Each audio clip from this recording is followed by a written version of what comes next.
dispositif et il faut aller plus loin. Il faut qu'on essaye d'inventer des financements, il faut qu'on essaye d'accompagner, il faut qu'on soit beaucoup plus agressif dans l'accompagnement de ces entrepreneurs. Et aujourd'hui, ce n'est pas le cas. Elle est joyeuse, parce que toutes les personnes que je rencontre, les Françaises et les Français qui viennent à moi, sont toujours dans un esprit bienveillant, heureux, et sont contents que je me présente, avec des mots parfois qui m'émeuvent et qui me touchent vraiment au cœur, parce que j'attendais pas autant de reconnaissance finalement du travail qu'on a réalisé depuis 5 ans, et donc ça me touche beaucoup. Je suis assez ému à chaque fois. Vous avez vu, tout le monde, toutes celles et ceux qui interviennent disent voilà, on reconnaît le travail que Mejid a réalisé, etc. Donc ça, voilà, c'est une campagne heureuse, joyeuse. On est positif, on n'est pas là pour crier, s'opposer, être dans la stigmatisation, la colère. Au contraire, on est là pour essayer d'apporter des solutions. C'est d'être positif et de trouver avec celles et ceux qui nous gouvernent, finalement, dans le cadre du rôle d'un député, de trouver le maximum de solutions pour nos concitoyens, des choses concrètes pour régler leurs problèmes. L'indépendance, je crois qu'il n'y a pas un seul Africain, il n'y a pas un seul pays d'Afrique qui va vous dire que ce n'est pas une valeur profonde, une valeur intime que chacune et chacun porte. Ça, c'est l'indépendance, c'est fondamental. C'est ce qui fait les nations africaines. Parce qu'on a été colonisés, elles ont été colonisées. Quand je dis on, je parle aussi en tant qu'Africain, pendant des siècles, pendant des décennies. Aujourd'hui, on est dans un débat, dans un discours, dans une relation d'égal à égal entre l'Afrique et le Nord. Et moi, je suis le porte-parole des Françaises et des Français qui sont dans cette circonscription, qui sont souvent des binationaux. Et donc, pour moi, l'indépendance, c'est ça, c'est de pouvoir aller à l'élection sans étiquette partisane, sans avoir un parti qui vient vous étouffer, vous expliquer voilà ce qu'il faut penser, il ne faut pas dire ça, il faut dire que lui c'est un ennemi, que lui c'est un ami, etc. Voilà, moi j'ai pas besoin de ça. Je suis libre, indépendant, et finalement c'est une valeur que je retrouve partout dans cette circonscription, qui est une valeur qui est chérie par les peuples, et je suis convaincu qu'elle va avoir son écho dans le cadre de cette élection. Chacune et chacun a le droit d'être candidat, et le parti Renaissance a le droit d'avoir ses candidates et ses candidats. Moi, je ne leur ai jamais rien demandé. Et donc, je l'ai dit pendant des semaines et des semaines, personne ne me croyait.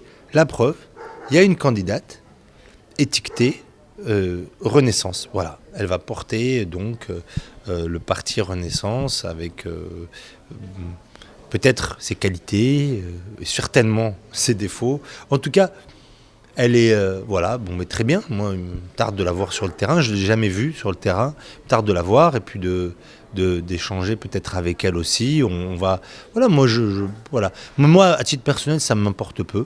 Honnêtement, les étiquettes de tel et tel parti, les partis certainement socialistes, d'extrême gauche auront leurs candidats, les partis de droite et d'autres d'extrême droite auront leurs candidats. Bon, chacun a le droit. Le peuple, en tout cas, me parle, et la représentation que je veux avoir de ces peuples, qui sont des Français, mais des Français binationaux, sont attachés à certaines valeurs, beaucoup de valeurs, et l'indépendance en fait partie, la liberté, l'égalité, la fraternité, et finalement je les retrouve aussi dans les valeurs de la République, mais aussi les intégrités territoriales. Le Niger a son Sahara, la Tunisie a son Sahara, l'Algérie a son Sahara. Alors je ne vois pas pourquoi le Maroc n'aurait pas son Sahara. Le Maroc a son Sahara, et il faut être dans la reconnaissance et j'en suis convaincu, de l'intégrité territoriale du Maroc, qui, c'est pas une valeur, c'est une conviction. Et les gens que j'ai rencontrés, les Françaises et les Français que j'ai rencontrés à Dakhla, sont convaincus que le Sahara est marocain. Je les représente, donc assurément, je porte leurs convictions. La suite, ça va être intense, encore une fois. Ça a commencé de manière intense, ça va être intense. On va, demain, on sera à Agadir. Donc les amis Gadiri, marhaba bikoum. Samedi, on sera à Essaouira, amis d'Essaouira, marhaba bikoum. Dimanche, on sera à Marrakech, amis de Marrakech, les Marrakechis, marhaba bikoum. Donc voilà, moi je dis à tous les Françaises et à tous les Français qui sont au Maroc, voilà, je fais ma tournée ici au Maroc, je suis à Rabat. J'étais hier à Fès. Avant-hier, j'étais à Tanger, je suis à Casa, je suis là. Je suis votre député, votre futur député. J'ai été votre député, je serai votre futur député. En tout cas, pour celles et ceux que j'ai rencontrés, il y a une affection, il y a un lien intime qui fait que, assurément, je suis convaincu qu'elles vont se mobiliser pour que je le redevienne. On est heureux que M. Mjid Belgrab, on va commencer. Réfléchissez. C'est ça. Ce que vous avez dit. Oui. C'est-à-dire que Un petit mot à propos de M. Mjid Belgrab, en tant que député. Il gérait une grande circonscription et il était toujours proche des gens. Il était toujours proche et toujours là.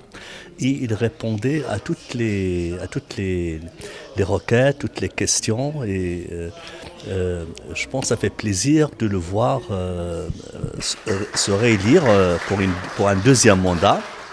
Et je pense son projet, il est très, très crédible, très important, puisqu'il se base sur 3-4 éléments essentiels. L'éducation, la santé, la solidarité. Et vraiment, on lui souhaite bonne chance et on souhaite qu'il soit réélu. Voilà. Je suis très heureux d'être dans son soutien parce que je trouve que c'est un homme qui est honnête, franc et qui apporte vraiment quelque chose à notre circonscription. Et voilà, donc je serai derrière lui pour toute cette campagne. quel est le domaine qui vous semble prioritaire pour défendre les Français de cette 9e circonscription?